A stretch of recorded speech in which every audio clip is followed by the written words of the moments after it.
Hi guys, this is just going to be a short video. I would like to give you just a quick overview of the house, Jardin Retrouvé. It's an old French house, and I think they do use a lot of natural ingredients. And my first acquaintance with this house was a couple months ago when there was this friend of mine who has, or she's sort of a perfume acquaintance. She has a shop that sells both flowers and fragrances, and she has five houses, a perfume that she sells, and this is one of them.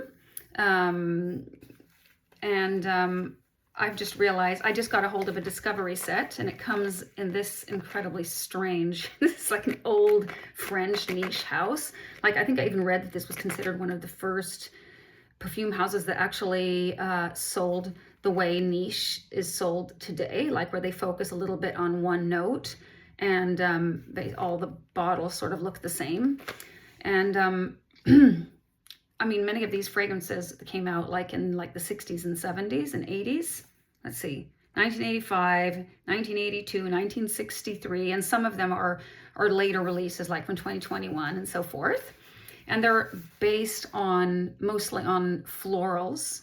I would say there is a tobacco one, and there is also like an amber type of fragrance that's more like patchouli heavy, it's called Oriental Sans Souci. I'm not going to go through them all, but I just wanted to let you know that I've reached the conclusion that this is not my house. There is not one single fragrance in this house, from this house, that I want to wear again. And there are 12 fragrances in this particular discovery set, and then there is also a sandalwood fragrance that was not in here. So they do have more than these 12. I mean, I thought some of them were a little interesting, but then when I put them on skin, I'm just like, no, there's something that's not, what do I say? There's something that disturbs me a little bit about the DNA. Several of the fragrances have clove that is often like a disturbing note for me. Like the Tuberose Trianon is one that I actually bought a bottle of, and then went back and returned because it was bothering me, the scent that I had on my hand. And I have to say, the discovery set, they come in really nice little super generous samples of 3 milliliter, and then you can read. Let me see.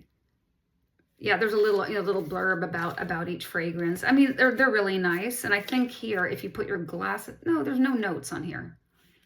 I'm not sure. There might be notes on here, but I don't have my glasses on. But I think that the way they present I mean, look at this little stocking. It looks like a kid made this in school. I think this is just terrible, terrible presentation. But I mean, of course, the juice is the most important. And all of these 12 fragrances were created by, I think it's the founder, Yuri Gutsats. All except for 3. The osmanthus one, the violet one, and one called Mousse Arashiyama, which is really masculine and not my cup of tea at all, and they were created by someone called Maxence Mout. So, I don't know where to start. Okay, so the Oriental one, or the ambery one, at first I thought, oh, this is nice, like this is really good. And then the dry down smells just like incense, from like an incense stick, like if you walk into a head shop, that kind of incense, or a yoga studio or something. It really bugged me. I don't want to smell like this. This is not fine French perfumery, according to me. Violet Q is straight up violet. If you're into violet, maybe that would be good. Their Cuir de Russie, I know my friend thinks is really good. It's a really green leather, and some think it reminds of Chanel, and some wrote that it reminds them of Roja's Great Britain. So maybe if that's your kind of thing, actually, maybe this is one of the nicest ones. I didn't think this was bad. It's just not my cup of tea. Then there's Citron Boboli, which I really love the opening of. I think I just sprayed this somewhere just to give it one more chance. I can't remember where. I love the opening, but then when I put it on skin, then it's too much clove. Then there's a one called Verveine d'été, something summer. Has a really fresh opening, but I don't know, it's oak moss in the base. Okay, this is what it is. All of these fragrances, to me, smell kind of old, like they were created a long time ago. Let me see if some of them, the newest releases, were that way. Mousse Arishiyama is from 2021. That's kind of a fig leaf incense, a little bit milky fig leaf, masculine fragrance. Maybe doesn't feel quite as dated. It's just not my thing. I thought that tobacco fragrance was a little bit interesting, but in the dry down, I didn't like it. I put that one on skin. I didn't like that either. That's from 1967. Eau de Délice, I written not good. Smells like a cleaning product. It's a lot of oak moss. They got like oak moss in every other fragrance here, lots of the fragrances.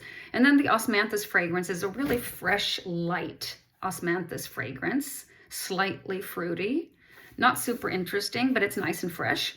And then I thought the Jasmine Majorelle or Jasmine Majorelle from 1981 was actually really beautiful at first. And then I put it on skin and I just felt like it's nice on skin, but it's not super unique or interesting. I probably wouldn't waste my time on it.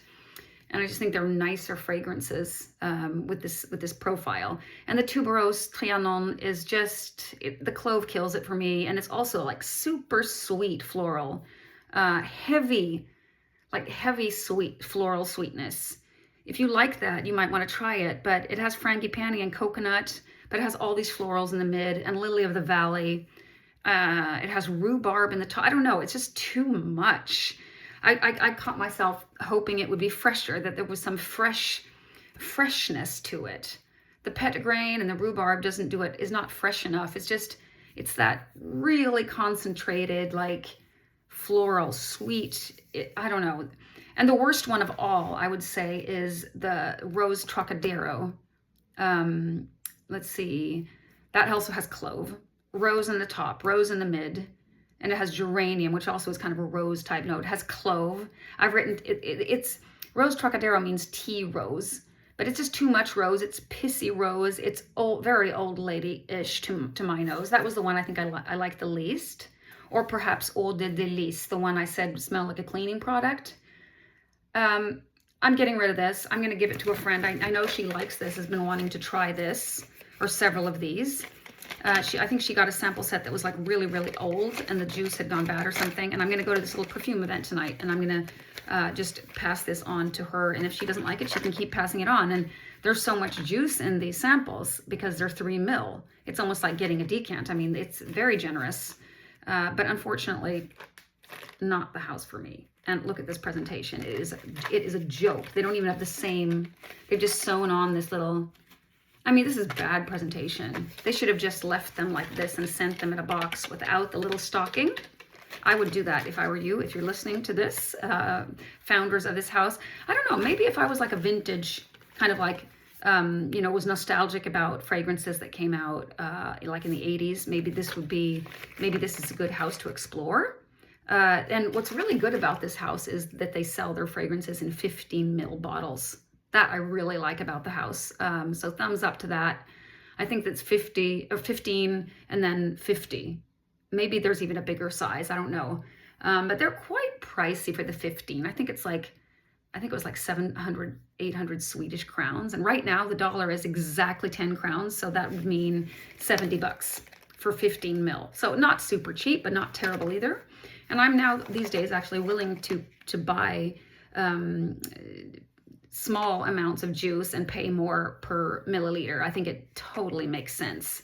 So that's what I'm going to be doing. I'm actually considering 2 purchases now from Fragrance and Art. And one of them is a discovery set from Hiram Green.